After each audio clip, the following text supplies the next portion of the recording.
আল্লাহ পাক রব্বুল আলামিন কোরআন মাজিদে বলেন, জহরাল ফাসাদু ফিল বাররি ওয়াল বাহর বিমা কাসাবাত আইদিন নাস। জলে আর স্থলে যত আপদ আর বিপদ দেখো, সবগুলো হচ্ছে তোমাদের হাতের কামাই। মানুষকে দোষারোপ করে কোনো লাভ নাই। উত্তরবঙ্গে গত রাত্রে পঞ্চগড়, দিনাজপুর, ঠাকুরগাঁও অঞ্চলগুলোতে এমন বড় বড় পাথর পড়েছে, বড় বড় শিলা পাথর, মানুষের ঘরের টিনগুলো পর্যন্ত ছিদ্র হয়ে গেছে। ওই পাথর যদি মাথায় পড়তো, মাথা ফেটে মানুষ হসপিটালে যেতে হতো। এই শিলাবৃষ্টির কারণে মানুষের ক্ষেত ওই অঞ্চলে অর্থকরী ফসল হিসেবে ছিল মরিচ, কারো রসুন, কারো পাট, কারো ভুট্টা। এগুলো সবগুলো ক্ষেত খামার সব নষ্ট হয়ে গেছে। আল্লাহ পাক রব্বুল আলামিন বলেন, ওয়ালা নাবলুওয়ান্নাকুম বিশাইয়্যিম মিনাল খাউফি ওয়াল জু'i ওয়া নাকসিম মিনাল আমওয়ালি ওয়াল আনফুসি ওয়াস সামারাত ওয়া বাশশিরিস সাবিরিন। আল্লাহ বলেন, আমি তোমাদেরকে পরীক্ষা করব। ওয়ালা নাবলুওয়ান্নাকুম, অবশ্যই অবশ্যই আমি তোমাদেরকে পরীক্ষা করব। আমাদের যারা ড্রাইভারগুলো দক্ষ নয়, তাদের ট্রেনিং এর ব্যবস্থা নেই। এই যে অ্যাক্সিডেন্টটা হলো পাটুরিয়া ঘাটে, গাড়িটা পড়ে গেল, ড্রাইভার গাড়ি রেখে চলে গেছে বাইরে টানাটানি করার জন্য, স্মোকিং করার জন্য। হেল্পার গাড়িতে উঠছে। এমনি তো নাম সে হেল্পার, সে হেল্প করতে পারে ড্রাইভারকে, সে ড্রাইভার নয়, সে তো হেল্পার। হেল্পার যখন ড্রাইভিং সিটে বসে, বলেন আপনি গাড়িটাকে কন্ট্রোল করতে পারে? আমার দেশেও তো একই অবস্থা, যে মুফতি না, সে মুফতি না হয়েও মুফতির সিটে বসে ফতোয়া দেয়। যে মুফাসসির না, জীবনে কোনো তাফসীরের কিতাব পড়ে নাই, তাফসীরের মঞ্চে এসে বসে তাফসীর করে, উল্টাপাল্টা তাফসীর করে। কথা বলেন, কেন সমাজের মধ্যে ফিতনা হয়? একটা গাড়ির হেল্পার যখন ড্রাইভিং সিটে বসে, এই গাড়ি যেমন অ্যাক্সিডেন্ট করে, ঠিক যারা মুফতি নয়, আলেম নয়, আলেম তো নাই এখন, সবাই আল্লামা। যত লেখাপড়া কম তত আল্লামা। যারা লেখাপড়া করে, পড়াশোনা যারা করে, তাদের নামের আগে তো টাইটেল লাগে না, সব তো পীরে কামেল। জীবনে শুনছেন যে লোকটা এখনো নাকেশ পীর আছে, অসম্পূর্ণ, সব পীরে কামেল, সব মুজাদ্দিদে জামান, গাউসুল আজম, সব কুতুবুল আকতাব। খোঁজ নিয়ে দেখেন ফজর নামাজও নাই। এরকম বহু পীর আছে, ফজর নামাজও পড়ে না। কি বলেন, আছে না নাই? কোরআন মাজিদের নাসিখ মানসুখ আয়াত সম্পর্কে জানে না, মক্কি সূরা মাদানী সূরা সম্পর্কে জ্ঞান নাই, কোনটা তাফসীর কোন মানে এটার কোনো জ্ঞান নাই। অথচ তাফসীরুল কোরআনে বড় মুফাসসিরে কোরআন আল্লাহর কালামটাও ভালো করে তেলাওয়াত করতে পারে না, আসবাবুন নুজুল জানে না। কোরআনের তাফসীর করার জন্য কমপক্ষে 31টা জ্ঞান লাগবে। 31টা জ্ঞান না হলে, 31টা জ্ঞান না হলে ইলমুস সরফ জানতে হবে, ইলমুন নাহু জানতে হবে, ইলমুল বালাগাত, ইলমুল কাওয়াফি, ইলমুস সাজা। এগুলো জ্ঞান যদি না জানা থাকে, তাহলে ওই লোকটা তাফসীর করতে পারবে না। ইলমুত তাসবিহ জানতে হবে, উলুমুল কোরআন জানতে হবে। এইজন্য হযরত আলীউল মুরতাদা রাদিয়াল্লাহু তাআলা যুগে একজন অপরিপক্ক মুফাসসিরকে উনি কান ধরে স্টেজ থেকে নামাই দিয়েছিলেন। আজকে যদি আমাদের দেশে যারা তাফসীরুল কোরআন পরিষদ বলেন আর যত তাফসীর মাহফিল বলেন, যদি মুফাসসিরে কোরআনকে বলা হয় যে আপনি আসার সময় আপনার তাফসীরের সার্টিফিকেটটা নিয়ে আসেন, উনি বলবে আমার মাহফিল মিস। যদি বিশ্বাস না হয়, আপনি দাওয়াত দেন, বলবেন যে আসার সময় আপনি তাফসীর করছেন, কামেলে তাফসীর করছেন, এই সার্টিফিকেটটা নিয়ে আসবেন, দেখবেন অনেক বক্তা মিস করবে। যিনি একদিন তাফসীরও পড়ল না, যিনি মূল তাফসীরের কিতাবগুলোর সাথে যার কোনো সম্পর্ক নাই, সে আল্লাহর কোরআনের তাফসীর করতে গিয়ে ভুল করবে কিনা? আমার রাসূল বলে দিয়েছেন, মান ফাসসারাল কোরআনা বিরাই ফালিয়াতাবাওয়া মাকাদাহু মিনান নার। যে নিজের মন মস্তিষ্ক চিন্তা চেতনা থেকে তাফসীর করবে, খোদার কসম রাসূলের বক্তব্য এটা সহিহ বক্তব্য, আল্লাহ নবী মিথ্যা বলতে পারেন না। রাসূল বলেন ফালিয়াতাবাওয়া মাকাদাহু মিনান নার, তার ঠিকানা সে জাহান্নামে বুকিং করে নেবে। এজন্য তাফসীর করতে হবে। তাফসীর বিভিন্ন রকমের আছে, তাফসীরুল কোরআন বিল কোরআন, সুবহানাল্লাহ বলেন। তাফসীরুল কোরআন বিল, আল্লাহর কোরআনের এক আয়াতের তাফসীর হয় আরেক আয়াত দ্বারা। যেমন আল্লাহ রাব্বুল আলামিন বলেন, আলা ইন্না আউলিয়া আল্লাহি লা খাউফুন আলাইহিম ওয়া লা হুম ইয়াহজানুন। নিশ্চয় যারা আল্লাহর ওলি হবেন, আল্লাহর ওলি যারা হবেন তাদের কোনো ভয় নাই। সাবধান, যারা আল্লাহর ওলি হবেন তাদের কোনো ভয় নাই, তাদের কোনো টেনশন নাই। এখন তাদের ভয় নাই, টেনশন নাই, এটা কখন? এটা আয়াত দ্বারা বোঝা যায় না। আবার এই আয়াতের তাফসীর আল্লাহ আরেকটা আয়াতে করেছেন। সুবহানাল্লাহ বলে, কখন ভয় নাই, কখন টেনশন নাই, আল্লাহর ওলিদের কখন ভয় নাই, কখন টেনশন নাই, এই আয়াতের তাফসীর হচ্ছে আরেকটা আয়াত দিয়ে আল্লাহ বলেন, ইন্নাল্লাযীনা ক্বালু রাব্বুনাল্লাহ, নিশ্চয় যারা বলবে আমাদের রব হচ্ছেন আল্লাহ। বলুন আমাদের রব কে? আমাদের রব কে? সুম্মা ইসতাকামু, এটার উপর ইস্তেকামত থাকবে, মজবুতি থাকবে, ইস্তেকামত থাকবে, তিনি আল্লাহর ওলি। এই লোকটা যখন মারা যাবে, আল্লাহর ওলি যখন মারা যাবে, তখন তার কোনো ভয় থাকবে না। তাতানাজ্জালু আলাইহিমুল মালাইকা, তখন একদল ফেরেশতা আল্লাহ তাআলা পাঠিয়ে দিবেন, একদল ফেরেশতা নাজিল হবে। আর ওই ফেরেশতা নাজিল হয়ে মুমূর্ষ আল্লাহর ওলিকে, ওই সময় সে টেনশন করবে, আমি তো মারা যাচ্ছি, আমার এই তাফসীরুল কোরআন মাহফিলটা কে দেখবে, আমার বাড়ি ঘর কে দেখবে, আমার ছেলে মেয়েদেরকে কে খাওয়াবে, আমার পরিবার পরিজনদেরকে কে দেখবে, আমার মাদ্রাসাটা কে দেখবে, আমার মেয়েটা বিয়ের যোগ্য হয়েছে, মেয়েটাকে বিয়ে দিতে পারলাম না, হজের প্রিপারেশন নিয়েছিলাম, হজ করতে মনে হয় পারবো না, কি হবে আমার অবস্থা। এরকম যখন টেনশন করবে, তখন ফেরেশতা নাজিল হয়ে তাকে অভয় বানিয়ে দিবে। আল্লাহ তাখাফু, ভয় নাই, ভয় নাই, ভয় পেও না। আল্লাহ তাখাফু ওয়ালা তাহজানু, কোনো টেনশন করো না। একটা আল্লাহর ওলি, একজন আল্লাহর ওলি, তিনি যখন মুমূর্ষ অবস্থায়, তখন ফেরেশতা এসে তাকে অভয় বানিয়ে দিবে। আল্লাহ তাখাফু ওয়ালা তাহজানু ওয়া আবশিরু বিল জান্নাহ, দুনিয়াতে বসে জান্নাতের সুসংবাদ দেন। আল্লাহু আকবার বলে, আর যেমন আল্লাহু আকবার, এক আয়াত দিয়ে আরেক আয়াতের তাফসীর হয়, এটাকে বলা হয় তাফসীরুল কোরআন বিল কোরআন। সুবহানাল্লাহ বলেন না, তাফসীরুল কোরআন বিল, আবার তাফসীরুল হাদিস বিল হাদিস। সুবহানাল্লাহ, তাফসীরুল হাদিস বিল, হাদিসের দ্বারা হাদিসের তাফসীর, এক হাদিস দিয়ে আরেক হাদিসের তাফসীর হয়। সুবহানাল্লাহ, যেমন এক হাদিসে আল্লাহ নবী বলে দিয়েছেন, মুসনাদ আহমদ 4444 নম্বর হাদিস, নবীজি আব্দুল্লাহ ইবনে মাসউদকে বলেন, আব্দুল্লাহ আমার হাতে একটা লাঠি দাও। নবী একটা লাঠি নিয়ে জমিনের উপর একটা রেখা টানলেন, রেখাটা টানার পরে সোজা রেখা টেনে বলেন, আন্না হাযা সিরাতি মুস্তাকিমা, রেখাটা টেনে ডানে 3টা বক্র রেখা, বামে 3টা বক্র রেখা, 3 3 6টা রেখা টানলেন। মানে প্রত্যেকটা রেখার মধ্যে শয়তান বসা আছে। 3 3 6 রেখা মানে 6 12 72, আর সোজা 1 মিলে 73। এটা একটা হাদিস। এই হাদিসের ব্যাখ্যা হয়েছে আবার আরেকটা হাদিস দিয়া, মুসনাদ আহমদের হাদিসের ব্যাখ্যা হয়েছে জামে তিরমিজির 2641 নম্বর হাদিসে। বলে এখানে তো 3 3 6টা রেখা টানছে, আমরা ব্যাখ্যা করছি 6 12 72 আর সোজা 1 মিলে 73। নবীজি এই 73টার ব্যাখ্যা করেছেন আরেক জায়গায়, যে ইন্না বানি ইসরাঈলা তাফাররাকাত আলা সানতাইনি ওয়া সাবিনা মিল্লাহ, বনি ইসরাঈল ইহুদিরা 71 দল, খ্রিস্টানরা 72 দল, সাতাফতারিকু উম্মতি আলা সালাসি ওয়া সাবিনা মিল্লাহ, আমার উম্মত বিভক্ত হবে 73 দলে, কুল্লুহুম ফিন্নার ইল্লা মিল্লাতা ওয়াহিদা, 73 দলের 72 দল জাহান্নামী, একটি দল জান্নাতি, সেটা মা আনা আলাইহি ওয়া আসহাবি, আমি এবং আমার সাহাবীরা যে মত পথে চলি, এই পথটা, এটা বুঝাচ্ছি আমি তাফসীরুল হাদিস বিল হাদিস। এক হাদিসের তাফসীর হয় কি দিয়া, আরেকটা হাদিস দিয়া। সুবহানাল্লাহ বলেন।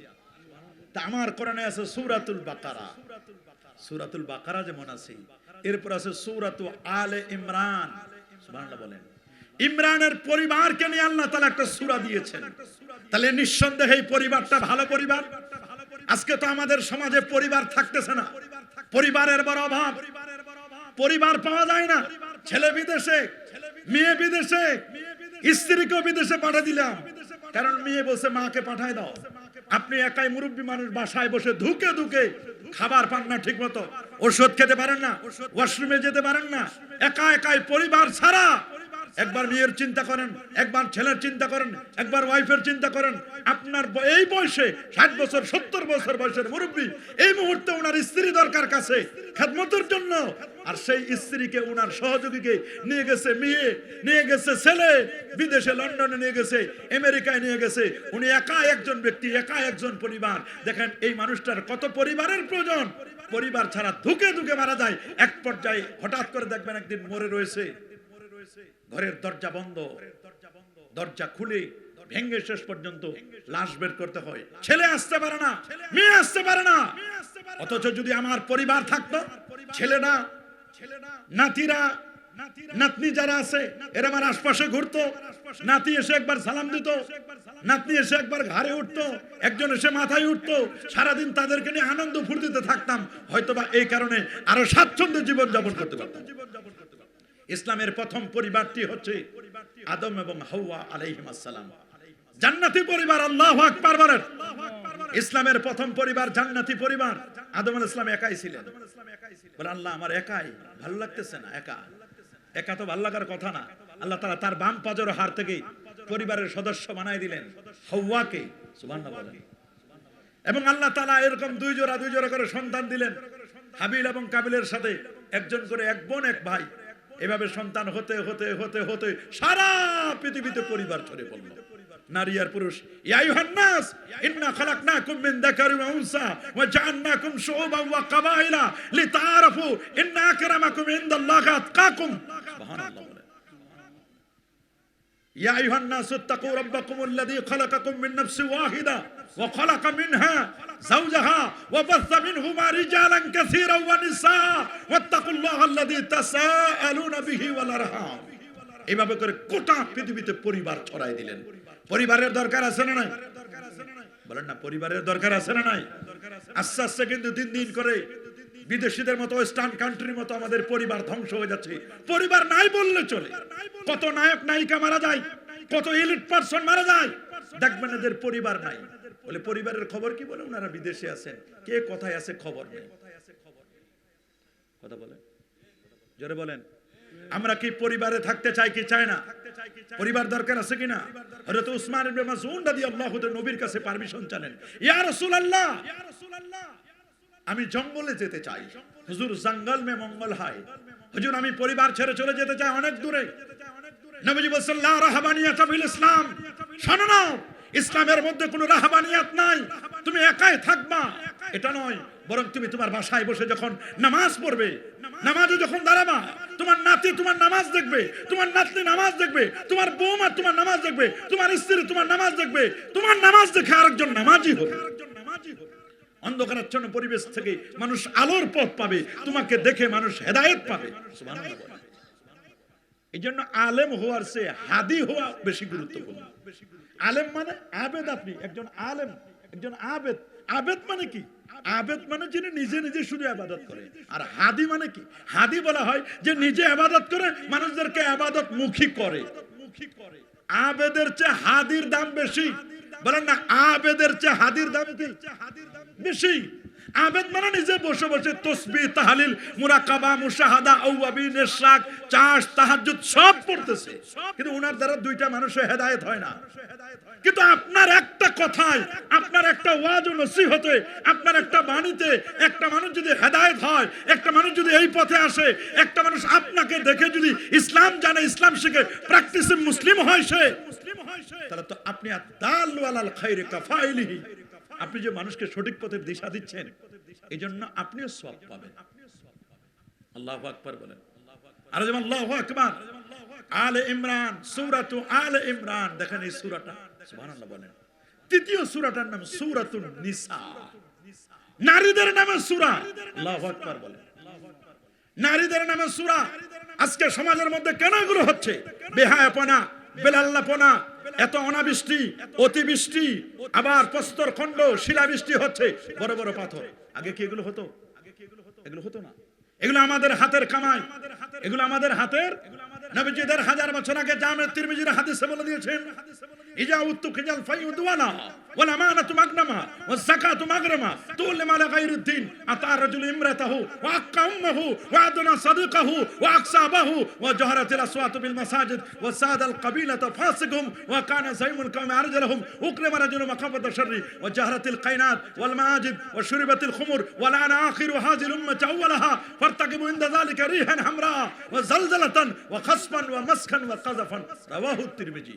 নবীজি বলেছেন রাষ্ট্রীয় সম্পদ যখন মানুষ কুক্ষিগত করবে, ওয়াল আমানাতু মাগনামা, আমানতকে গনিমত মনে করবে। সমাজের মধ্যে আমানতদারিতা নাই, আছে নাকি? আমানতের খিয়ানত, এটা কিয়ামতের আলামত, এটা মুনাফিকের অন্যতম আলামত।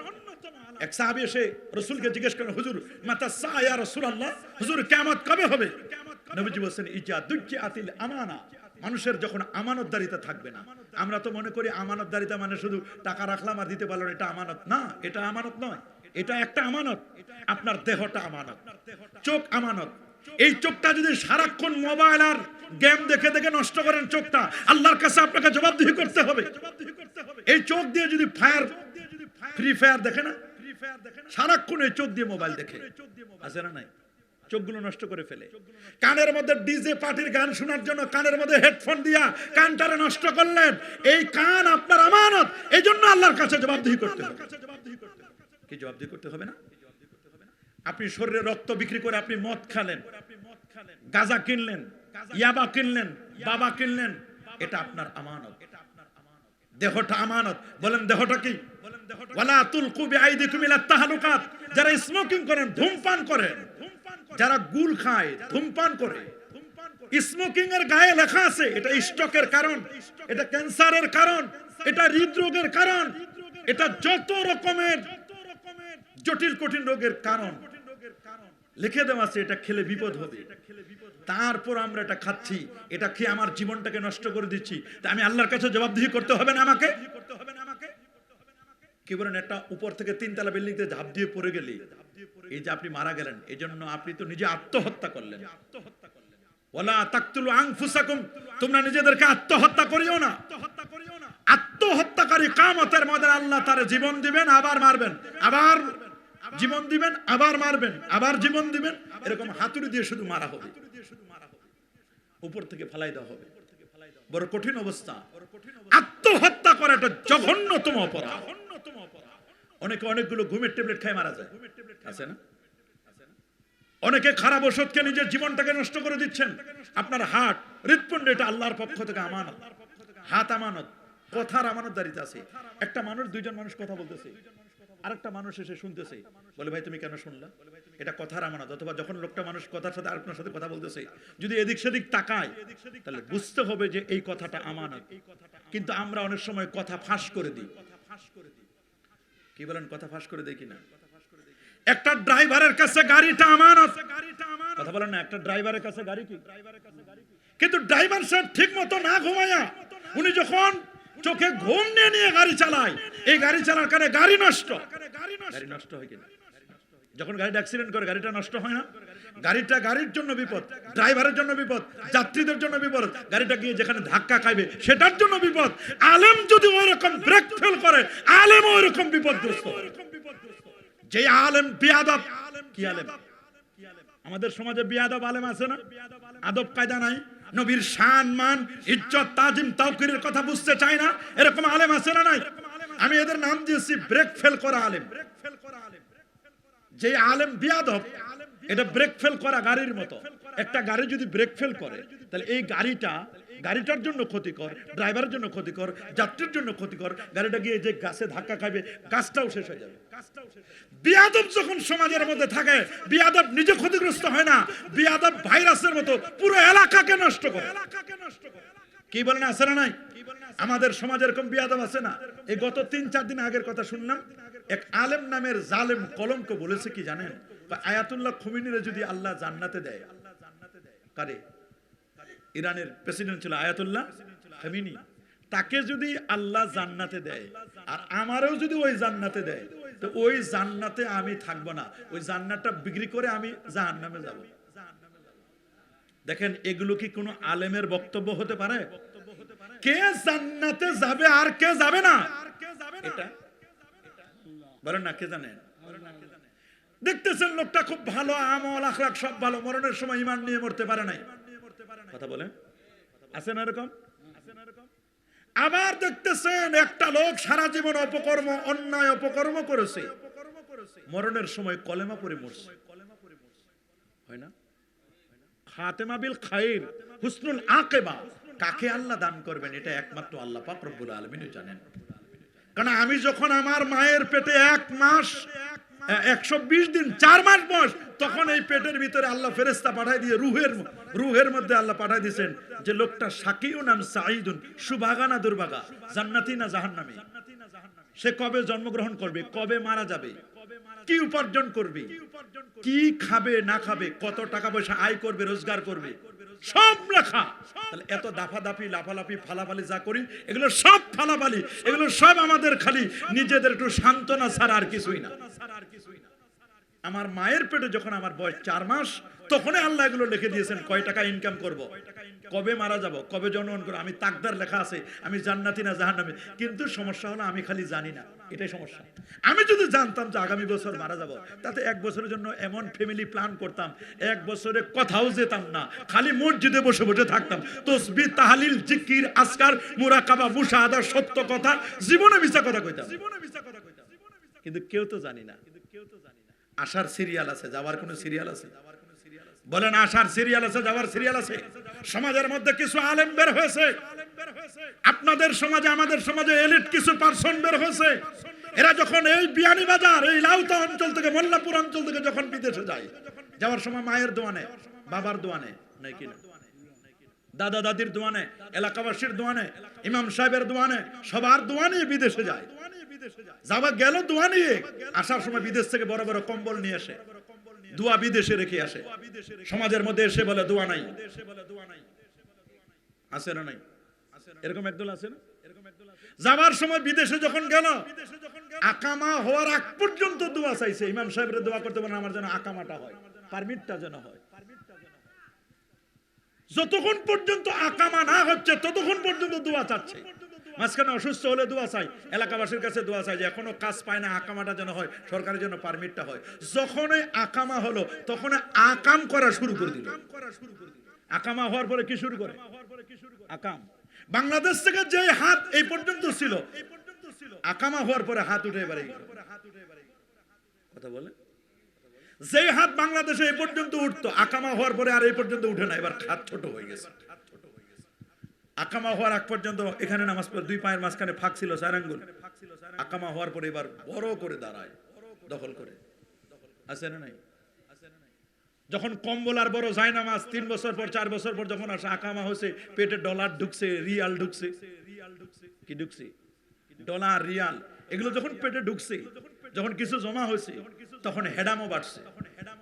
কথা বলেন, তখন 17 প্রো আইফোন কিনছে, ওরে বাপ রে বাপ, 16 প্রো 17 প্রো আইফোন কেনার পরে ইয়ামাহা ধবধবে সাদা জুব্বা, মাথায় লাল রুমাল, একেবারে টাকনুর নিচ পর্যন্ত জুব্বা পরে বাংলাদেশে এসে চিন্তা করছে বিদেশ থেকে আসছে না, মসজিদও যেতে হয়।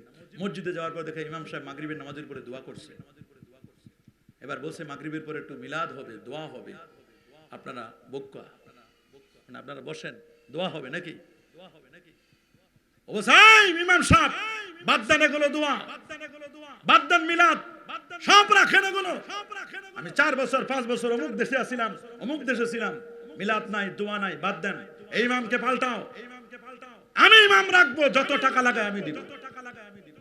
কি বলেন, সমাজে এরকম কিছু আছে না নাই? আপনাদের সমাজে জানি না, অনেক জায়গার রিপোর্ট আমার কাছে আছে। সমাজের মধ্যে এগুলো ফিতনা ফাসাদ সৃষ্টি করে কি করে না? জুমার দিন আসে সবার শেষে দুখুলুল মসজিদ নাই, তাহিয়াতুল উযু নাই, শেষে এসে সরেন সরেন সরেন, সবাইকে ঠেলে ঠেলে ঠেলে সামনে যায়। আবার যদি একটু বয়স্ক হয়, হেডামওয়ালা হয়, তাহলে বলছে আগে থেকে পাঠায় দেয় একটা চেয়ার। এমনি বিয়ে বাড়িতে যায় চেয়ার লাগে না, কমিউনিটি সেন্টারে যায় চেয়ার লাগে না, দুনিয়ার সব জায়গায় ঘুরে চেয়ার লাগে না, বিয়ের বাড়িতে যায় চেয়ার লাগে না, মার্কেট করে চেয়ার লাগে না, মসজিদে আসলে ল্যাংরা লুলা হয়ে যায়। মসজিদে আসলে তখন চেয়ার ছাড়া চলে না। অথচ ওলামায়ে কেরাম বলছেন, চেয়ারে যে তুমি নামাজ পড়ো, এই নামাজ যদি আল্লাহ কবুল করেন তো ভালো, না হলে তো নামাজই হবে না। বড় কঠিন জিনিস। চেয়ার ছাড়া কিছুই বুঝে না। আমরা সমাজের মধ্যে কিছু মানুষ আছে, নবীর জন্ম বৃত্তান্ত নিয়ে একটু আলোচনা করবো, নবীর কথা সহ্য করতে পারে না। হাজার হাজার মুসল্লি হয়, হাজার হাজার মানুষ হয়, সেখানে শুধু লিল্লাহি তাকবীর, নারায়ে তাকবীর, নারায়ে রিসালাতের স্লোগানটা একবার দিতে পারে না, নেদা বি রিসাল একটিবারের জন্য বলতে পারে না। কিন্তু তুমি আল্লাহকে চিনো, রাসূলকে তুমি হাইড করো, রাসূলকে মাইনাস করো, নারায়ে রিসালাত তুমি বলতে চাও না। শুনে নাও, আল্লাহর পরিচয় জেনেছি নবীজির মাধ্যমে। নবীকে বাদ দিলে আল্লাহকে জানা যাবে না, যাবে না, যাবে না।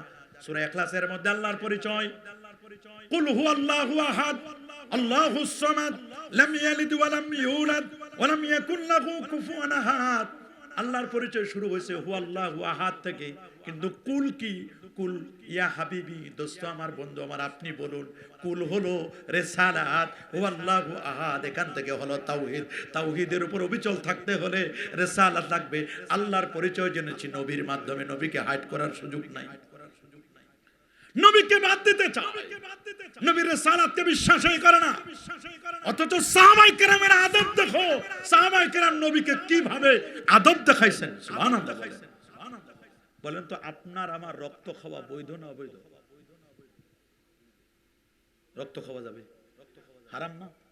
কোরআনে আল্লাহ বলেছেন হুররিমাত আলাইকুমুদ দাম, তোমাদের জন্য রক্তকে কি করা হলো? রক্ত খাওয়া যাবে?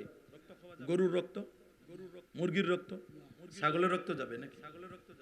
যাবে। রক্ত খাওয়া কি হারাম?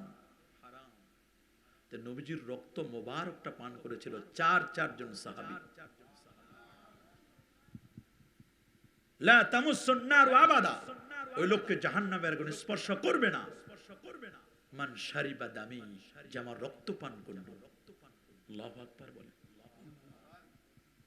নবীজির দেহ মোবারক, দান্দার মোবারক শহীদ হলে রক্ত বের হয়েছে, সাহাবী চুষে খেয়ে নিয়েছেন, টান মেরে খেয়ে ফেলেছেন। সে গর্ব করত, আমার দেহের মধ্যে আল্লাহর হাবিবের রক্ত মোবারক সার্কুলেশন হয়, নবীজির ব্লাড মোবারক সার্কুলেশন হয় আমার দেহের মধ্যে। বলে তুমি কি সত্যি বলছো তোমার দেহে নবীজির রক্ত মোবারক আছে? বলে হ্যাঁ। বলে তাহলে আমরা একটু আগুন জ্বালাই দেখি তোমার দেহের মধ্যে রক্ত মোবারক আছে, প্রমাণ করব। আগুন জ্বালানোর পরে যখন তার হাতটা দেওয়া হলো, আগুন মুহূর্তের মধ্যে নিষ্প্রভ হয়ে গেল, একটা পশম পর্যন্ত পুড়ল না। আল্লাহু আকবার বলেন। আপনার আমার থুতু খাওয়া হারাম। আপনার আমার থুতু খাওয়া কি? নাকের শ্লেষ্মা খাওয়া কি? এটা খাওয়া যাবে না, যাবে নাকি? কিন্তু নবীজির থুতু মোবারক নেওয়ার জন্য সাহাবায়ে কেরাম ফকিরের মতো ছিল। হুজুর আপনারা একটু থুতু মোবারক দেন, এটা বুখারীর হাদিস। মা তানাক্ষমা নুখামাতান ইল্লা কাফফাত। সাহাবায়ে কেরাম হাত পেতে দিতেন, হুজুর একটু দেন। এগুলো হাতের মধ্যে নিয়ে ডলা দিয়ে সুম্মা মাসাওয়ালা উজুম, চেহারার মধ্যে মেখে নিতেন। আপনি চিন্তা করে দেখেন, সাহাবায়ে কেরাম নবীকে এত আদব দেখাইলো। নবীর উজুর পানিগুলো নেওয়ার জন্য ইয়াক্তাতিলুনা আলা ওয়াদুহি, নবীর উজুর পানি নেওয়ার জন্য যুদ্ধের উপক্রম হতো। ভাই আপনি নবীজির উজুর পানি নিচ্ছেন, আমি একটু, আমাকে সুযোগ দেন। কেউ যদি চান্স না পাইতো হুমড়ি খেয়ে পড়তো। চান্স না পাইলে বলতো আপনার হাতটা ধরতো, এরকম হাতটা ধরতো, ভাই আপনি কি এই হাতটা দিয়ে রাসূলুল্লাহর ব্যবহৃত পানি, উজু মোবারকের উজুর পানি মোবারক, এগুলো আপনি হাত দিয়ে ধরছেন? বলে ধরছি। তাহলে আপনি আপনার হাতটা আমার একটু ঘষা দেন, আমার এত যথেষ্ট। আল্লাহু আকবার বলেন। এটাও বুখারীর বর্ণনা। আপনি চিন্তা করতে পারেন সাহাবায়ে কেরাম নবীকে কিভাবে তাজিম করতেন, কিভাবে তাকরীম করতেন। আর আমরা কোথায়?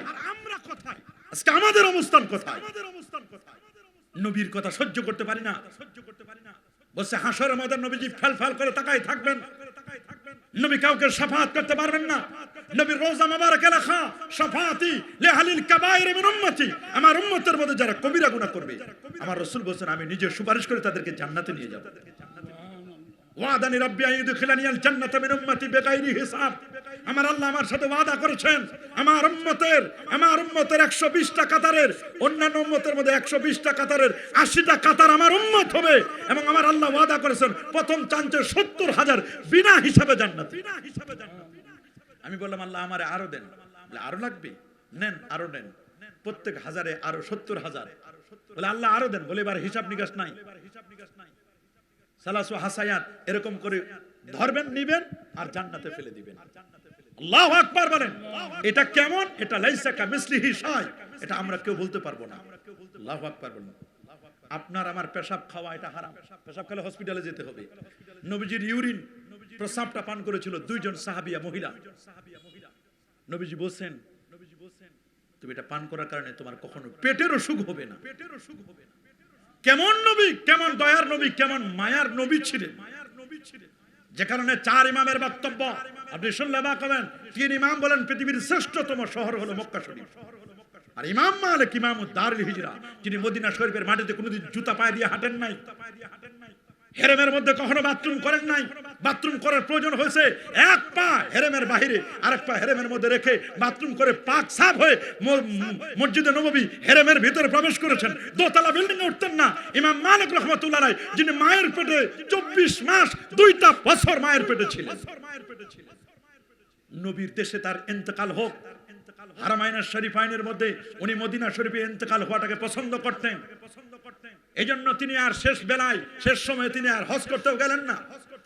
আর এখন একদম দোস্ত বুজুর্গ বের হয়েছে আমাদের আলিয়া মাদ্রাসার সিলেবাস থেকে নবীজির রওজা মোবারকের জিয়ারতের চ্যাপ্টারটা সমূলে বিনাশ করে তুলে দিয়েছে। বলে নবীর রওজায় যাওয়ার দরকার নাই, নবী মরে পচে গলে শেষ। এই আকীদা আমাদের রাখলে হবে?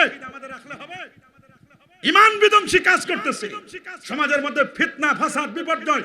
এজন্য তো রাসূল বলে দিয়েছেন ইজা উত্তুখিজাল ফাইয়ুদওয়ালা ওয়াল আমানাতু মাগনামা, আমানতের খেয়ানত। আলেমরা আমানতের বেশি খেয়ানত করতেছে অনেক ক্ষেত্রে, সত্য কথা বলতেছে না। এই হাদিসগুলো তারা বলে না। সাহাবায়ে কেরাম যে নবীকে মহব্বত করেছে, নবীকে ভালোবেসেছে, নবীর জন্য জীবন দিয়েছে। এক সাহাবী যখন শুনছে খেজুর গাছের খেজুর পাড়তেছিলেন, যখন শুনছেন নবীজি দুনিয়াতে নাই, উনি বলছেন যেই চোখ দিয়ে আমার রাসূলকে দেখতাম এই চোখ দিয়ে রাসূলকে দেখতে পারবো না, আল্লাহ এই চোখ আমার লাগবে না। হযরত আব্দুল্লাহ ইবনে যায়েদ ইবনে আব্দে রাব্বি নবীজির মুয়াজ্জিন ছিলেন, উনি বলছেন এই চোখ দিয়ে আমি রাসূলকে দেখতে পারবো না, আমি দুনিয়ার আর কিচ্ছু দেখতে চাই না, আল্লাহ তুমি আমার চোখ দুটো উঠাই নাও। কি প্রেম, কি মহব্বত, কি ইশক, কি ভালোবাসা, কি হৃদ্যতা, নবীর জন্য জীবন দিতে প্রস্তুত ছিলেন সাহাবায়ে কেরাম। কই এগুলো তো বলে না, আল্লাহু আকবার বলেন। রবি আল আসলামী উনি রাসূলুল্লাহর খেদমত করতেন, সুবহানাল্লাহ বলেন। রাসূলুল্লাহর কি করতেন? খেদমত করতেন। রাতের বেলায় তাহাজ্জুদের পানি আগায় দিতেন, বাথরুমের পানি আগায় দিতেন। ভোরবেলা যখন নবীজি উঠতেন, নিসফুল লাইলে যখন উঠতেন, একদিন নবীজি বললেন তুমি আমার কাছে চাও, অনেকদিন পর্যন্ত খেদমত কর, তোমাকে কি দিব আমি, চাও না আমার কাছে? বলি ইয়া রাসূলুল্লাহ আমি গরীব সাহাবী, আপনার খেদমত করি, এটাই তো আমার জীবন ধন্য, আমি আর কি চাইবো আপনার কাছে, গরিব মানুষ আমি চাইতে জানি না। নবীজি এক এক করে 3 দিন বললেন আমার কাছে চাও, আমি তোমার কিছু দিতে চাই। বলে হুজুর আমার চাওয়ার কোনো ভাষা নাই, কি চাইবো? এক পর্যায়ে যখন নবীজি বললেন না তোমাকে চাইতে হবে, বলো তোমাকে আমি কিছু দিব, আমার খেদমত করলাম, আমি যদি তোমাকে কিছু দিতে না পারি এটা আমার কাছে খারাপ লাগবে, বলো তুমি কি চাও।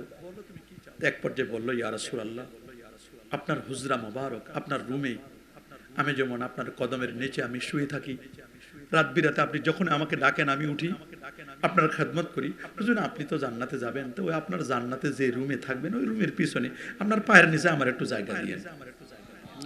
দেখছেন নি চাইতে জানেন, সুনানে আবি দাউদের হাদিস, চাইতে জানে না। বলে হুজুর আমি গরিব মানুষ কি চাইবো, কিন্তু এমন চাওয়া চাইছে ও জানে না যে আল্লাহ নবী পৃথিবীর শ্রেষ্ঠ জান্নাতের মধ্যে, আল্লাহর নবী সবচেয়ে জান্নাতুল ফেরদাউসে থাকবেন।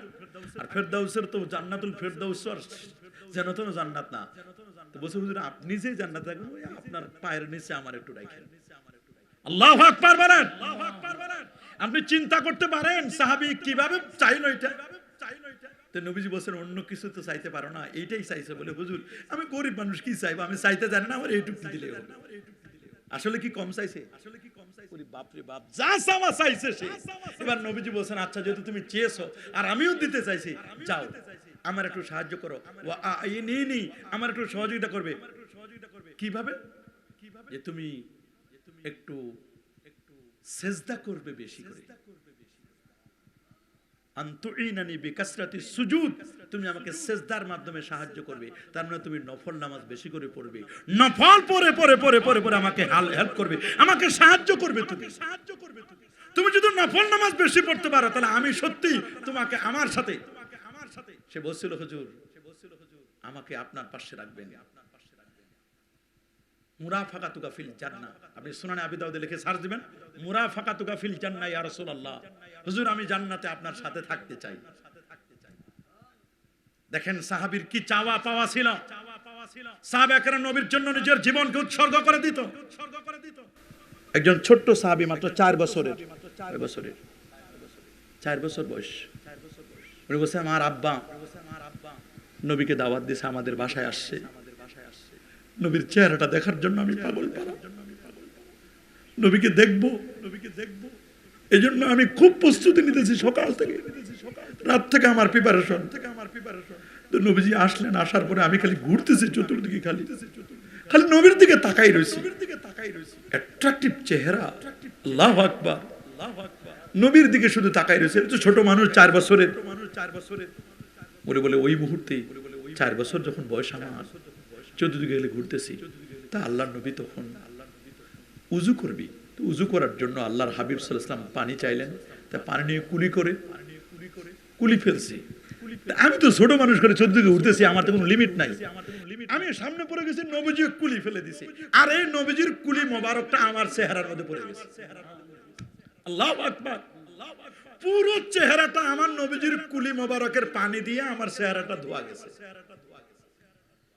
উনি বলেন আমার বয়স যখন 92 বছর, মাথার চুল সাদা হয়ে গেছে, হাতে পায়ে আমার বৃদ্ধের ছাপ এসেছে, কিন্তু আল্লাহর হাবিবের যে চেহারা আমার কুলি করে দিয়েছিল, ওই চেহারাটা মনে হয় আমি এখনো 4 বছরের বালকে আছি। এটা বুখারীর হাদিস।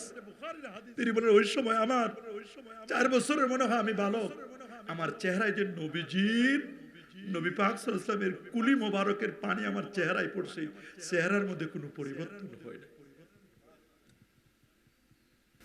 আল্লাহু আকবার বলেন। আবু মাহজুরা রাদিয়াল্লাহু তাআলা আনহু, নবীজি তার চুলের গোছা ধরে টান দিয়েছিলেন, নবীজি তার চুলের গোছা ধরে টান দিয়েছিলেন। উনি বলেন আল্লাহর হাবিব আমার যে চুলের গোছা ধরে টানছেন, আমি এই চুল আর কাটি নাই। সুবহানাল্লাহ বলে। নবীজির দস্ত মোবারক লেগেছে, নবীজির হাত মোবারকটা লেগেছে আমার চুলের মধ্যে, ওটা আর আমি কাটি। সব চুল আমার কেমন হয়ে গেল, কিন্তু নবীজি যে চুলটা ধরেছিলেন, আমার ছোটকালে যে চুল ছিল ওই রকম কোনো পরিবর্তন হয় না। এটা বরকতের জন্য আমি রেখে দিয়েছিলাম। আল্লাহু আকবার বলেন।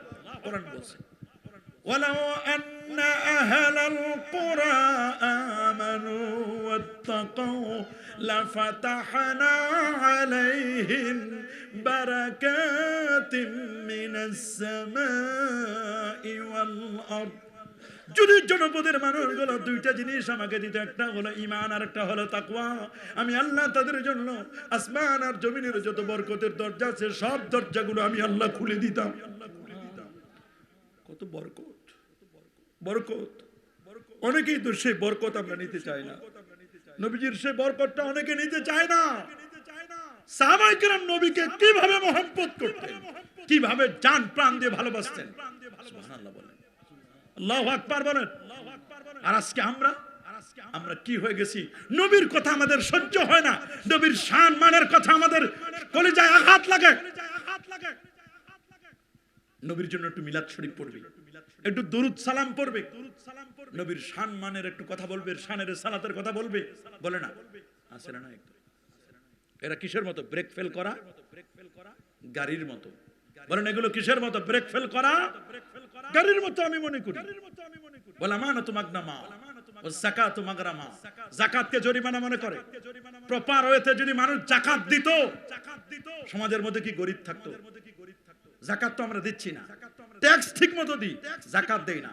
ট্যাক্স যেমন সরকার কেটে নেয়, ট্যাক্স না দিলে মামলা হয়, যাকাতের ব্যাপারে যাকাত অধিদপ্তর খুলে এরকম যদি সিস্টেম করে সরকার, যাকাত না দিলে মামলা হবে, জেল হবে, জরিমানা হবে। এটা তো আবু বকর সিদ্দিক রাদিয়াল্লাহু করছিলেন। মান ফাররাকা বাইনা সালাতি ওয়াজ যাকাত, যে নামাজ এবং যাকাতের মধ্যে পার্থক্য করবে, লা উজাহিদান্না লা উকাতিলান্না, আমি তাদের বিরুদ্ধে জিহাদ করব। নবীর যুগে যারা যাকাত দিত, আমার সময় যদি কেউ যাকাত দিতে অস্বীকার করে, উটের রশি পর্যন্ত যদি দিতে কুণ্ঠাবোধ করে, আমি তাদেরকেও ছাড়বো না। ওয়াজ যাকাতু মাগরামা, যাকাতকে মানুষ জরিমানা মনে করছে। এলেম অর্জন করছে, কেন বিপদ আসে, কেন শিলাবৃষ্টি, কেন ঝড়, কেন তুফান, কেন এত ক্ষয়ক্ষতি হচ্ছে, পিছনে কারণটা কি, কেন এত অ্যাক্সিডেন্ট হচ্ছে, কেন তো বারবার বাংলাদেশ কেঁপে উঠতেছে। খালি বাংলাদেশ কেন, সারা পৃথিবী ভূমিকম্প হচ্ছে কি হচ্ছে না? ইযা যুলজিলাতিল আরদু জিলজালাহা ওয়া আখরাজাতিল আরদু আসকালাহা ওয়া ক্বালাল ইনসানু মা লাহা ইন্নাস সাআতা লাশাইউন আযীম। বড় কঠিন কম্পন হবে, বড় কঠিন কম্পন, এমন ভাইব্রেশন দিবে আমার আল্লাহ পৃথিবীতে, আপনি থাকতে পারবেন না, বড় কঠিন অবস্থা হয়ে যাবে। কিয়ামতের আগে দিনটা ছোট হয়ে যাবে। এই মনে হয় কালকে শুক্রবার পড়ছি না জুমার নামাজ, দেখবেন চলে আসছে আবার মুহূর্তের মধ্যে। সপ্তাহগুলো মনে হবে একটা দিনের মতো, পক্ষগুলো মনে হবে এক একটা সপ্তাহের মতো, মাসগুলো মনে হবে এক একটা সপ্তাহের মতো, বছরগুলো মনে হবে এক একটা মাসের মতো। আজকে কিন্তু তাই হচ্ছে। জুমার নামাজ পড়ে আসলাম, মনে হয় এখনই আবার জুমার জন্য রেডি হতে হবে। কথা বলে ঠিক না? সময়ের কোনো বরকত নাই। আগের যুগের মানুষগুলো সময়ে কত বরকত পাইছে আমি চিন্তা করতে পারি না, অবাক হয়ে যাই। কিভাবে 250, 300, 500, 1000, 1500, 2100, 2200 বই লিখছে, বড় বড় তাফসীরের কিতাব লিখছে। আল্লামা বদরুদ্দিন আইনি 25 বছরে উনি বুখারী শরীফের শরহ করছেন, উমদাতুল কারি। সুবহানাল্লাহ। 800 খণ্ডের কিতাব লিখছে মানুষ। আপনি চিন্তা করতে পারেন এই কিতাবগুলো কেমনে লিখলো? ইমাম আজম আবু হানিফা 40 বছর এশারে দিয়ে ফজর পড়তো। আল্লাহু আকবার। ইমাম আহমদ বিন হাম্বল দিনে রাতে 300 রাকাত নফল নামাজ পড়তেন। ইমাম শাফি রহমাতুল্লাহ আলাইহি একটা মাসালা বের করার জন্য আল্লাহর কোরআন 247 বার খতম করছে। আমরা তো এক পৃষ্ঠা পড়তে চাই না, বলে পড়ার দরকার কি? ইউটিউবে সার্চ দাও, গুগলে সার্চ দাও, জিমিনিকে জিজ্ঞেস করো। যত বক্তা দেখেন, কয় বক্তা পড়াশোনা করে খোঁজ নিয়ে দেখেন, কয়জনে পড়াশোনা করে? পড়াশোনা তো নাই। মাঠে ময়দানে যত বক্তা 100 জনের মধ্যে 95 জন দেখবেন খালি একটা শুনে। এর এখান থেকে একটু ইউটিউবে অমুক বক্তার একটু ফ্লেভার, অমুক বক্তার একটু ফ্লেভার, উনার একটু ফ্লেভার, উনার একটু ফ্লেভার, উনার একটু ফ্লেভার, সব ফ্লেভার মিলে এবারে একটা খিচুড়ি বানায়। খিচুড়ি বানায় কি বানায়? খিচুড়ি বানায় দেয়। আর আপনারা তো পাবলিক তো টেস্ট পান। খিচুড়িতে এমনি মজা, সব রকমের আছে, একজনের দ্বারা সব রকমের পাওয়া যাচ্ছে। আবার দেখলাম একজন বক্তা হচ্ছে, উনার কাজ হলো খালি বক্তা নকল করা। নকল হয়েছে সব জায়গায়, সেমাই নকল, চিনি নকল। গত কয়েকদিন আগে ধরলো সরিষার তৈল মোবাইল দিয়ে নকল করে বানাইছে। সরিষার তৈলটা নকল। তা দেখলাম টুপিওয়ালা, দাড়িওয়ালা বলে, আপনি এগুলো কি খাওয়াচ্ছেন? জিলাপি বানাবে, জিলাপি বানাবে। তা গার্মেন্টসে কাপড়ে যে রং দেওয়া হয় সে রং দিয়ে জিলাপির কালার বানাইছে। নাম দিছে জাফরানি জিলাপি। নাউজুবিল্লাহ বলেন। নকল নাই কথা, টুপির নকল, পাগড়িতে নকল, কথার মধ্যে নকল, বক্তৃতা নকল, কেরাতে নকল। নকল ছাড়া কিছুই নাই, সব জায়গায় নকল। মানুষের নকল। কথা বলেন। পড়াশোনা নাই দিন দিন। তুল্লিম আলা গায়রিদ দ্বীন, রাসূল বলেন ইলম উঠে যাবে। ইন্নাল্লাহা লা ইয়াকবিদুল ইলমা ইনতিসান, আল্লাহ একবার ইলম উঠাই দিবেন না। ওয়ালাকিন ইয়াকবিদুল ইলমা বিকবজিল উলামা, বরং আল্লাহ তাআলা বড় বড় হাসছে আলেম ওলামাদেরকে উঠাই দিবেন। হাত্তা লাম ইউবকি আলেমান, সমাজের মধ্যে আর আলেম থাকবে না। ওয়াত্তাখাযান নাসু রুসান জুহালা, মানুষ যখন জাহেলদেরকে ফতোয়া জিজ্ঞেস করবে, ওয়াফতাউ বিগাইরি ইলমিন, তখন তারা ফতোয়া দিবে ইলম ছাড়া। এটা বুখারী হাদিস। ফাদাল্লু আদাল্লু, মানুষ গোমরা হবে, নিজেরা গোমরা হবে, মানুষদেরকে গোমরা করবে। নাম তো মুফতি আজম। বলে একটা মুনাসাখা করে দেখাও দেখি। আমার বাবা নাই, মা নাই, দাদা নাই, দাদি নাই, 3 সন্তান আছে, 4 মেয়ে আছে, এটা কে কতটুকু সম্পদ পায় বন্টন করে দেখাও। দেখবেন বক্তা আর স্টেজে আসবে না। তুমি তো নামের আগে মুফতি লাগাইছো, তোমার ফতোয়ার সার্টিফিকেটটা, ইফতার সার্টিফিকেটটা নিয়ে আসিও, ফিকহ গরিবের সার্টিফিকেটটা আনবা। বহু আলেম আছে 8 পাসও করে নাই, আল্লামা। কি আল্লামা? আর আপনারা দেখেন যে ঢাকার শেষে খালি ঢাকা লেখা থাকে, তাহলে মাথা শেষ। ওরে বাপ, ঢাকা ইয়া হুজুর, কি হুজুর? আমি সাধারণত আমি বলি, আমি ডাক্তার দেখানোর সময় মোটামুটি দেখি যে সহযোগী অধ্যাপক কিনা, প্রফেসর কিনা, অধ্যাপক কিনা, যাদের লেখাপড়া আছে, আমি তাদেরকে ছাড়া আমি আজে বাজে ডাক্তার দেখাই না। কোন ইউনিভার্সিটিতে পড়াইতেছে, মেডিকেল কলেজে শিক্ষা, যে লোকটা পড়াশোনা করে, পড়ায়, তার তো তাজা তাজা জ্ঞান আছে, প্রতিদিন ছাত্রদেরকে পড়াইতে হবে। এইরকম ডাক্তার ছাড়া আমি ডাক্তার আমি দেখাই না। বক্তাও নিতে হবে এরকম যারা পড়াশোনা করে, কপি না, নকল না। সব নকল বক্তা। কথা বলেন, হাদিস পড়তে হবে, কোরআন মাজিদ পড়তে হবে, তাফসীর পড়তে হবে, পড়াশোনা করতে হবে। পড়াশোনা করবে কেন? এখন তুল্লে মালে গায়রিদ দ্বীন, ইলম থাকবে, দিন থাকবে না। কি থাকবে? ইলম থাকবে, দিন থাকবে না। পেটে ঘুষি মারলো, আদাবুল মুফতি, রসমে মুফতি জানে না। কথা বলেন, এই তো সমাজের অবস্থা। আগে মসজিদ ছিল কাঁচা, মাগার মুসল্লি ছিল পাক্কা, এখন মসজিদ হয়েছে পাকা, টাইলসের উপর দাঁড়াই, আয়নার মতো, মিরর টাইলস। ওরে বাপ রে বাপ, চকচকে। মাগার মুসল্লি কাঁচা। 5,000 10,000 টাকা দিয়ে হলেও ইতিকাফের লোক পাওয়া যায় না, ভাড়া করে আনার লাগে। কয় আমি মসজিদে একাই কেমনে থাকবো? ভাড়া করে ইতিকাফ করা যাবে? বলেন না, ভাড়া করে ইতিকাফ করা যাবে? মিয়া সাহেব মসজিদে একাই থাকতে পারে না, কবরে কেমনে একাই থাকবে? বলো, চিন্তা করে দেখো, তুমি কবরে কেমনে একাই থাকবে? বরং কবরে যাওয়ার আগে প্রিপারেশন নাও। মসজিদে তুমি ইতিকাফে থাকো, দেখো, বসে দেখো, তুমি আর ভাগ্যে লাইলাতুল কদর তো নসিব হয়ে যাবে। এক রাতের ইবাদতে 83 বছর 4 মাসের সমান সব। ইতিকাফে লোক পাওয়া যায় না। ফজরে মুসল্লি নাই, কাবলাল জুমা নাই, বাদাল জুমা নাই, তাহিয়াতুল ওযু নাই, দুখুলুল মসজিদ নাই, মিলাদ নাই, কিয়াম নাই, দোয়া নাই, মুনাজাত নাই, জানাজায় লোক নাই, কবর খরনেওয়ালা লোক পাওয়া যায় না, কাফনের কাপড় পরাবে লোক পাওয়া যায় না। সবাই বলে ফরজে কিফায়া, ফরজে কিফায়া। আরে মিয়া সাহেব, ফরজে কিফায়া, ফরজে কিফায়া বলেন, আপনি যেদিন মরবেন মানুষ আপনার ব্যাপারে বলবে ফরজে কিফায়া, আমিও যাব না। আপনি বললে মানুষ আসতে চাইবে না। আর আপনি যদি শুনেন যে লোকটা মারা গেছে, জানাজা অংশগ্রহণ করেন, যারা একটা জানাজা অংশগ্রহণ করবে তার আমল নামায় 1 কিরাত সওয়াব আল্লাহ লিখে দিবেন। 1 কিরাত কি উহুদ পরিমাণ সওয়াব আল্লাহ লিখে দিবেন। আপনি যদি মানুষের জানাজায় যান, আপনার জানাজায় মানুষ আসবে। আপনি যদি মনে করেন না গেলে চলবে, ফরজে কিফায়া, তো গ্রামের তো কত লোকে গেছে, আমি না গেলে চলবে, তা আপনি যেদিন মরবেন মানুষ বলবো উনি মরছে, উনি তো ওরকম করতো, আমিও যাবো না, যাওয়া লাগবে না, না গেলেও চলবে। আপনিও ওরকম হবেন। এই জন্য আপনাকে বুঝতে হবে, কোরআন মাজিদে যেমন সূরাতুল আলে ইমরান আছে, সূরাতুন নিসা আছে, ঠিক আল্লাহর কোরআনে আছে সূরাতুল মায়েদা। মায়েদা মানে ডাইনিং টেবিল, খাবার, দস্তরখান। সুবহানাল্লাহ। মায়েদা মানে কি? দস্তরখান দ্বারা ইসলাম প্রচার করা যায়। সুবহানাল্লাহ। খাওয়ার সময় আপনার ছেলে বসছে, আপনার মেয়ে বসেছে, আপনার স্ত্রী বসেছে, আপনি বসেছেন, 2-4 জন মেহমান আছে। সমাজের মধ্যে কিছু ফিতনা আছে, বলে খাইলে দোয়া করা যাবে না, দোয়া করলে খাওয়া যাবে না, আছে না নাই? মানে উনাদের মাদ্রাসায় পাঠাও সব। একটা মানুষ মারা যাওয়ার পরে বলে মাদ্রাসায় পাঠাও, খাইলে দোয়া করা যাবে না, আর দোয়া করলে খাওয়া যাবে না। কি এলাকার মুরব্বীদের কোনো হক নাই? এলাকার গরিব দুঃখীর হক নাই? অবশ্যই হক আছে। নবীজি কারো বাসায় দাওয়াত খাওয়ার পরে দোয়া করতেন, আগে না হয় কখনো পরে। নিয়ম আছে, দোয়া করতে হবে, সুন্নাত। সুবহানাল্লাহ। তা আপনি যখন ডাইনিং টেবিল কনসেপ্টটা নেবেন, ডাইনিং টেবিলে বসছেন, এবার বলেন যে শোনো আমরা একটা ফ্যামিলি প্ল্যান করব। আমরা ফ্যামিলি প্ল্যান বলতে বুঝি সন্তান কয়টা নিব আর কয়টা নিব না, এটা ফ্যামিলি প্ল্যান নয়। আরো ফ্যামিলি প্ল্যান আছে। বলে আমরা কয়জন আছি? বলে আমরা টার্গেট নিব, রমজানে যেমন 1 খতম করে কোরআন মাজিদ পড়ছি, আগামী কুরবানির আগে আমরা 1 খতম কোরআন মাজিদ তেলাওয়াত করব। ছেলেকে এরকম আলটিমেটাম দেন, মেয়েকে আলটিমেটাম দেন, স্ত্রীকে আলটিমেটাম দেন, কোরআন মাজিদ শুধু রমজানে পড়ার জন্য নয়, বরং সারা বছর কোরআন মাজিদের তেলাওয়াত করতে হবে। ঠিক কিনা বলেন? 5 মিনিট আপনি একটা হাদিস শোনাই দিলেন, 5 মিনিট আপনি নবীর জীবনীটা শোনাই দিলেন। কতজনের জীবনী আলোচনা করা হয়? কোন মানবের ফতোয়া নাই, নবীর জীবনী আলোচনা করলে ফতোয়াবাজি করে।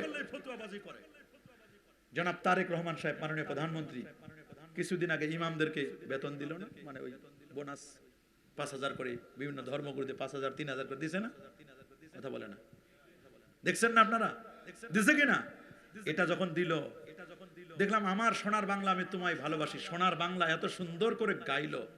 তো যখন দেখলাম মাননীয় প্রধানমন্ত্রী, মাননীয় ধর্মমন্ত্রী সহ অন্যান্য মন্ত্রী পরিষদের সদস্য যারা ছিল সবাই, এবং আমার দেশের যারা মিলাদ কিয়ামের বিরোধিতা করে, দাঁড়াইলে সেরেক সেরেক ফতোয়া দেয়, আমি দেখলাম এইরকম ফিগারওয়ালা, এরা খালি কুচু কুচু করে, মানে চেহারাটা কেমনে নুকাইবে, কিন্তু ক্যামেরার সামনে ধরা।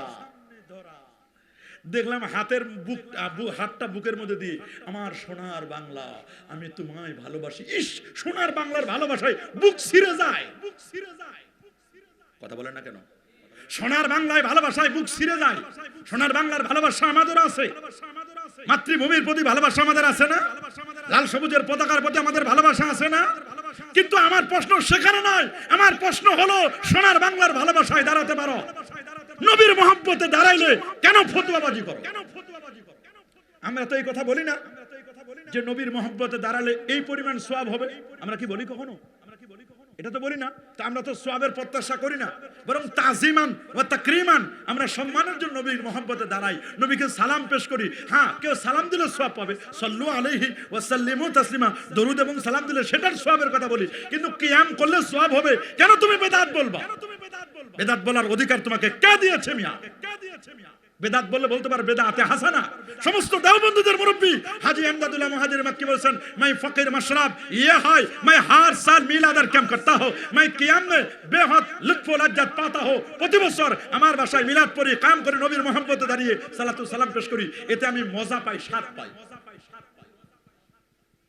মুহান্নাত আলাল মুফান্নাত উলামায়ে দেওবন্দের আকীদার কিতাব মুহান্নাত আল মুহান্নাত আলাল মুফান্নাত 21 নম্বর প্রশ্ন জিজ্ঞেস করা হয়েছে, নবীর মিলাদুন নবী, নবীর জন্ম বৃত্তান্ত আলোচনা করা যাবে কিনা? লেখছে, সুন্দর করে লেখছে, বলে নবীজির জন্ম বৃত্তান্ত আলোচনা করা এটা উঁচু তফকার ব্যাপার। আল্লাহর নবী 1500 বছর আগে যে ঘোড়া গাধার পিঠে চলেছেন, গুবারে না লিহি, সুবহানাল্লাহ বলেন, বসেন ওই ঘোড়া গাধার পায়ের খুরারও যদি আলোচনা হয়, ধুলাবালিরও যদি আলোচনা হয়, যেই গাধায় নবীজি চড়তেন ওই গাধার পায়ের মধ্যে যে ধুলাবালিগুলো লাগছে, গুবার ধুলাবালি, এগুলোরও যদি আলোচনা হয়, এটা আলাল মুস্তাহাব্বাত, এটা উঁচু তবকার মুস্তাহাব হবে। আল্লাহু আকবার বলেন।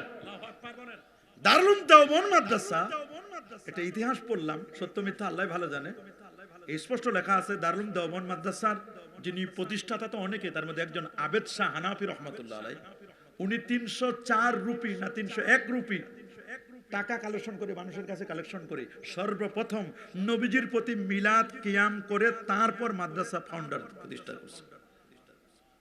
তাহলে তো গড়াই ঠিক ছিল, গড়া কি ছিল? ঠিক ছিল। মনে রাখবেন ইমানের দুইটা জিনিস, একটা হলো তাওহীদ আর একটা রিসালাত। তাওহীদ হলো বীজ, তাওহীদ কি? বীজ। রিসালাত হলো মাটি। আপনি যদি গাছ লাগাতে চান, গাছ বানাতে চান, তাহলে বীজকে মাটির ভিতরে দেন, মাটি হলো রিসালাত। মাটি যদি না থাকে বীজ মর জায়গা, বীজ মরে যাবে। রিসালাত হলো মাটি, আপনার বীজ আছে, তাওহীদ আছে, তাওহীদ তাওহীদ তাওহীদ, লিল্লাহি তাকবীর, নারে তাকবীর। রিসালাত বলেন না, নবীর সম্মান সহ্য করতে চায় না, তাহলে ঈমান মর জায়গা, ঈমান মরে যাবে, ঈমান বাঁচবে না। ঈমান বাঁচাতে চাইলে রিসালাতকে টিকাও। فالذين آمنوا به وعزروا ونصروا واتبعوا النور الذي معه فأولئك هم المفلحون سبحان الله বলেন। فالذين آمنوا به, ঈমান আনতে হবে, ওয়াজ্জারু, নবীকে তাজিম করতে হবে, ওয়া তুআজ্জিরুহু ওয়া তুআক্কিরুহু ওয়া তুসাব্বিহুহু বুকরাতাও ওয়া আসীলা। এটাকে ভুলে গেলে চলবে না। ওয়া নাসারু, তাকে সাহায্য করতে হবে। আজকে সমাজের মধ্যে কি হচ্ছে আমাদের? কেন এগুলো হচ্ছে? এগুলোর পিছনে কে দায়ী? আমরা নিজেরাই দায়ী। কথা বলেন। আজকে মুরব্বীদের তাজিম নাই, মা বাবার সম্মান কমে যাচ্ছে। আজ থেকে 20 বছর আগে মুরব্বী দেখলে ইয়ংরা দাঁড়ায় যেত। কথা বলেন না। বাসে গাড়িতে সিট, মুরব্বী দাঁড়াইছে, লাফ দিয়ে দাঁড়ায় গিয়ে মুরব্বীর বসতে দিত। এখন আর মুরব্বী টুপি মান না, মুরব্বী শব্দ নিয়ে ট্রল করে, মুরব্বী মুরব্বী বলে ট্রল করে। নাউজুবিল্লাহ বলেন। অথচ রাসূল বলেছেন মুস্তাদরাক আলা সাহিহাইনের হাদিস 28 নম্বর হাদিস, আল বারাকাতু মা আকাবিরিকুম, বরকত রয়েছে তোমাদের মুরব্বীদের মধ্যে। সুবহানাল্লাহ বলেন। বরকত আছে কার মধ্যে? মুরব্বীর মধ্যে বরকত আছে। ওয়া শাবিরুহুম ফিল আমরি, মুরব্বীদের সাথে পরামর্শ করো। ফাইজা আযামতা ফাতাওয়াক্কাল আলা আল্লাহ, আল্লাহর উপর তাওয়াক্কুল করো। যখন হয়ে যাবে আল্লাহর উপর তাওয়াক্কুল করো, পরামর্শ ভিত্তিক কাজ করো। যে কাজ পরামর্শ ভিত্তিক করা হয় সে কাজের মধ্যে বরকত থাকে, সে কাজে ভুল হয় না। কই এখন আর পরামর্শ নাই? আছে নাকি? বলেন। কমে যাচ্ছে, দিন দিন সবগুলো কমে যাচ্ছে। বড় অবাক লাগে আজকে আমাদের সমাজ ব্যবস্থা এমন কঠিন হয়েছে। তুলে মালে গায়রি দিন আতার রাজুলি ইমরাআতাহু, পুরুষটা অনুসরণ করে নারীকে, পুরুষের কোনো ভূমিকা নাই, মহিলা যা বলে তাই। কথা বলেন না। বাড়ির ভিতরে বাজার করে মেয়ে মানুষ, ছেলে মেয়ের মাদ্রাসা স্কুলে নিয়ে যায় মেয়েটা, আবার সব কিছু করে মেয়ে, পুরুষটা শুধু তাকাই থাকে। আবার এমন পুরুষ আছে সকালে 8টায় উঠে বের হয়, রাত 11টায় আসে, সারাদিন কি হয় না কিছু জানে না, রাত 11টায় আসে, অফিসে ক্লান্ত হয়ে আসে, খেয়ে কোনো মতে বিছানায় শুয়ে উঠে পড়ে, আবার সকালে উঠে তো শুরু হলো যাত্রা। এরকমই চলে। রাসূল বলেন এটা কিয়ামতের আলামত। এগুলো আতার রাজুল ইমরাতাহু ওয়া কাউম্মা, মাকে কষ্ট দিবে, ওয়া আদনা সাদিকা, বন্ধুকে কাছে রাখবে, ওয়া আকসাবা, বাবাকে দূরে ঠেলে দিবে। আজকে তো বাবার খবর না, না বান্ধবীর সাথে ঘন্টার পর ঘন্টা কথা বলে, বাবার খবর নিতে পারে না, মায়ের খবর নিতে পারে না। বান্ধবীর জন্য বিভিন্ন রেস্টুরেন্টে 1000, 2000, 3000, 5000 টাকা বিল করতে পারে। বান্ধবীরে খাওয়াইছে, বন্ধুরে খাওয়াইছে, আর মা খালি বলছে বাবা আমার একটু প্যারাসিটামল ট্যাবলেট লাগবে, 2 পাতা ট্যাবলেট কিনে দিও। 2 পাতা ট্যাবলেট কিনে দিতে পারে না 20 টাকা, আর বান্ধবীর জন্য 10,000 টাকা খরচ করতে রাজি। কথা বলেন। ওয়া আদনা ওয়া আকসাবাহু ওয়া জহরাতিল আসওয়াতু ফিল মাসাজিদ। মসজিদে আগে যেত মানুষ, আগে ভাগে মসজিদে যেত, মসজিদে গিয়ে আল্লাহ বিল্লাহ করতো, জিকির আজকার করতো, তাসবিহ তাহলিল পড়ে। এখন মসজিদেও শান্তি নাই, মসজিদে গিয়ে রাজনৈতিক আলাপ করে, মসজিদে গিয়ে যত বাজে কথা মসজিদে গিয়েও বলে। বলে কি বলে না? বলে না? মসজিদে জোরে জোরে শোরগোল করে কথা বলে। মসজিদে জহরাতিল আসওয়াতু ফিল মাসাজিদ ওয়া সাদাল কাবিলাতা ফাসিকুম। সমাজের নেতৃত্ব দেয় যে লোকটা ফাসিক, জীবনে চেয়ারম্যান মেম্বার হয়ে দাঁড়াতে পারে নাই, সে লোকটা এমপি হয়ে যায়। জীবনে চেয়ারম্যান হতে পারে নাই, সে মেয়র হয়ে যায়। জীবনে মেয়র হতে পারে নাই, সে এমপি হয়ে যায়। জীবনে এমপি হতে পারে নাই, সে অন্য সিস্টেমে মন্ত্রী হয়ে যায়। কথা বলেন, বলেন না? এটা রাসূল 1500 বছর আগে বলে গেছেন।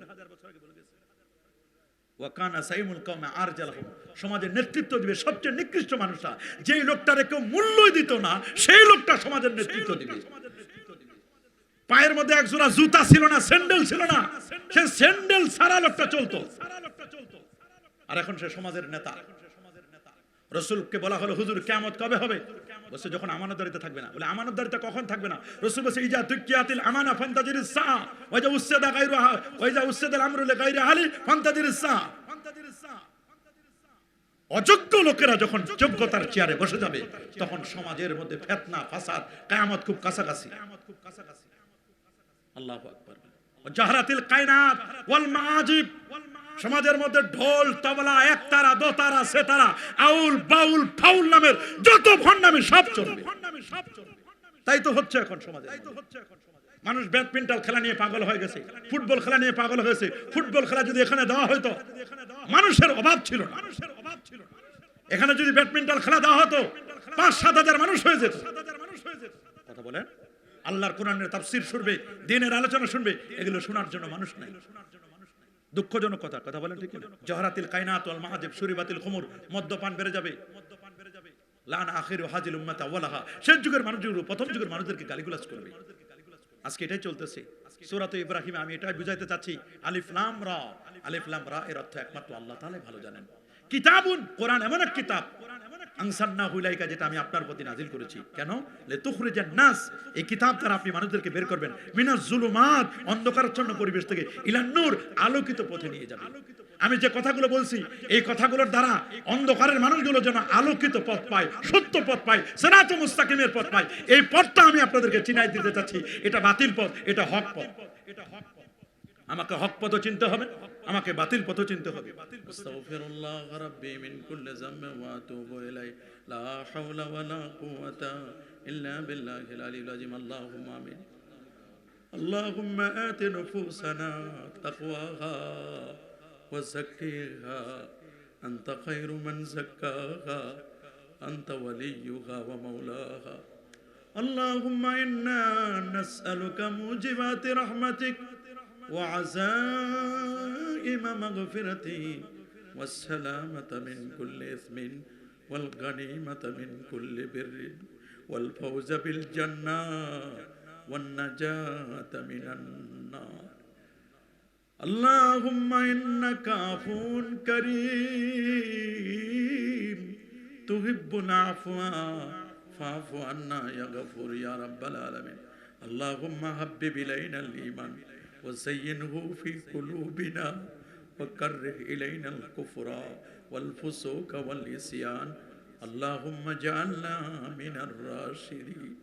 আল্লাহুম্মা ইন্না নাসআলুকাল হুদা ওয়াত তুকা ওয়াল আফাফা ওয়াল গিনা আল্লাহুম্মা ইন্না নাসআলুকাল আফওয়া ওয়াল আফিয়াতা ওয়াল মুআফাতা ফিদ দীনি ওয়াদ দুনিয়া ওয়াল আখিরা রব্বানা আতিনা ফিদ দুনিয়া হাসানা ওয়া ফিল আখিরাতি হাসানা ওয়া কিনা আযাবান নার।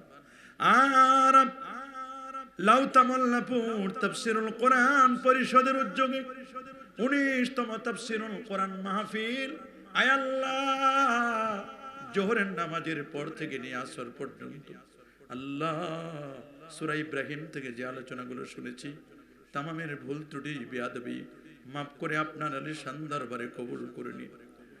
আল্লাহ জিকির আজকাল মিলাদ ও কিয়াম হলো তাসবিহ তাহলিল আল্লাহ দান সাদাকা প্যান্ডেল মাইকিং পোস্টার সহ যত আয়োজন হয়েছে তামামের ভুল ত্রুটি বেয়াদবি মাফ করি সওয়াবগুলো লক্ষ লক্ষ কোটি কোটি গুণে বৃদ্ধি করি সোনার মদিনা নবী পাকের কদম মোবারকায় পৌঁছাই দিন। तमाम अंबिया मुरसलीन सहाबा ताबिन बुजुर्गान दीन औलिया उलिया गौस कुतुब तमाम मोमिनिन मोमिनात मुस्लिमीन मुस्लिमातेर आगे पहुंचाई दिन। अल्लाह ताआला खास करे हजरत शाहजालाल खान জাহান আলী রহমতুল্লাহ আলাইহি শাহপরান রহমতুল্লাহ আলাইহি বিশেষ করে সিলেটের জমিনে 360 আউলিয়ার রূহে পৌঁছাই দিন। রব্বে কারীম বালায়ে হাওরের জমিনে আল্লামা সাহেব কামলা ফুলতুলি রহমাতুল্লাহ আলাইহির রূহে পৌঁছাই দিন। মুহাদ্দিস হুজুর আল্লামা শাইখ হাবিবুর রহমান রহমাতুল্লাহ আলাইহি তার রূহে পৌঁছাই দিন। বিসকুরি সাহেব কামলা রহমাতুল্লাহ আলাইহি বদরপুরি সাহেব কামলা রহমাতুল্লাহ আলাইহি জনপুরি সাহেব কামলা আল্লাহ পুরপুরা হুজুর সরসিনার হুজুর আল্লাহ সোনাকান্দার হুজুর সহ বাংলার জমিনে যত আউলিয়া উলিয়া সুমা সবার আগে পৌঁছাই দিন। আল্লাহ এই বিয়ানী বাজার লাউতামল্লাপুর অঞ্চলে যত জিন্দা মুর্দা আছেন সবাইকে মাফ করে দিন। জানি না আমরা যারা হাত বাড়াইছি কার জানি মা নাই রে মা নাই, কার জানি বাবা নাই রে।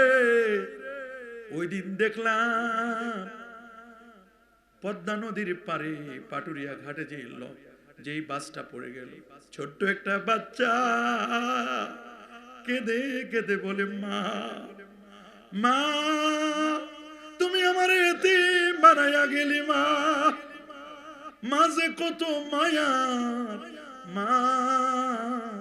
বাচ্চাটারে জানালা দিয়ে ঠেলে দিল, মা নিজে মরে গেল, কলিজার টুকরা সন্তানটারে বাঁচার জন্য চেষ্টা করল। মায়ের মতো আপনার কেউ নাই রে, কত কষ্ট না মা করেছো তুমি। প্রচন্ড শীতের রাতে তোমার বুকের উপরে কতবার জানি প্রসাব করে দিয়েছি, দূরে ঠেলে দাও নাই, বুকে জড়াই ধরেছো। বাবা গো ও বাবা, আপদে বিপদে সুখে দুঃখে আমাদেরকে কষ্ট সহ্য করতে দাও না। এই কষ্টের মধ্যে কত কষ্ট করে উপার্জন করে আমাদেরকে লেখাপড়া শিখাইলা, বড় করলা। ঈদের দিন অনেকের বাবার গায়ে নতুন জামা নাই, কাপড় কিনতে কিনতে, ঈদের পোশাক কিনতে কিনতে, ছেলে মেয়েদের জন্য পরিবারের জন্য কিনতে কিনতে বাবার আর টাকা জুটে নাই। পুরান জামাটা নিয়া, পুরান লুঙ্গিটা নিয়া, একজোড়া স্যান্ডেল লইয়া ঈদের ময়দানে গেছে। বলে বাবা তুমি নতুন কাপড় কিনলা না কেন? বলে তোমরা যদি নতুন কিনো রে, তোমরা যদি নতুন কাপড় পরো আমার লাগে না, তোমাদের দেখলে আমার কলিজাটা ঠান্ডা হয়ে যায়। এমন বাবা আজ আর অন্ধকার কবরে। আজকে যারা হাত বাড়াইছি কার জানি মা নাই রে, বাবাও নাই, এতে মেয়ের মধ্যে দুটো হাত বাড়াই দিলাম। আল্লাহ আব্বা আম্মার কবরে হাদিয়া গুলো পৌঁছায় দাও, দাদা দাদি নানা নানির কবরে হাদিয়া পৌঁছায় দাও। আপদ বিপদ থেকে আল্লাহ আমাদের হেফাজত করবো। আল্লাহ তাফসীরুল কোরআন পরিষদের আল্লাহ যারা খেদমত করে করে কবর জগতের সবার কবরে আযাব মাফ করে দাও। আল্লাহ যারা বেঁচে আছে আল্লাহ তাদের হায়াত বাড়ায় দাও। আল্লাহ এই তাফসীরুল কোরআন পরিষদের মাহফিল লাউতামল্লাপুর, এই মাহফিলটা যেন আরো জাকজমক আকারে হতে পারে, আগামী বছর কবুল করো। আল্লাহ সবাইকে সহযোগিতা করার তৌফিক দান করো। আমার পাশে মুরব্বী আব্দুল মতিন সাহেবকে কবুল করো আল্লাহ, এই মাহফিলের উপদেষ্টাদের কবুল করো আল্লাহ, তাফসীর কোরআন পরিষদের সকল সদস্যদেরকে কবুল করো, এলাকার ব্যবসায়ের ব্যবসায় বরকত দাও, চাকরিজীবীদের চাকরিতে বরকত দাও, প্রবাসী যারা আছেন প্রবাসীদের জীবনকে সুখময় করে দাও, মা বোনদের জীবনগুলোকে আল্লাহ কোরআন সুন্নাহ মাফিক চলার তৌফিক দান করে পর্দানশীল বানায় দাও। আজকে আমার সাথে যারা হাত বাড়াইছেন অনেকেই দোয়া চেয়েছে, আল্লাহ সবার দোয়াগুলো মঞ্জুর করো। এই মাহফিলে যারা টাকা দিল, পয়সা দিল, বুদ্ধি দিল, পরামর্শ দিল, প্যান্ডেল করলো, মাইকিং করলো, পোস্টার করলো, দেশ বিদেশ থেকে টাকা পয়সা পাঠাইলো, আল্লাহ সবার খেদমত গুলো তুমি কবুল করো আল্লাহ। আলেম ওলামা যে ওয়াজ নসিহত করতেছে করবে আল্লাহ, এগুলো আমল করার তৌফিক দিও আল্লাহ, গোটা বিশ্বের মুসলমানদেরকে হেফাজত করে। রব্বিরহামহুমা কামা রব্বায়ানি সগীরা, রব্বিরহামহুমা কামা রব্বায়ানি সগীরা।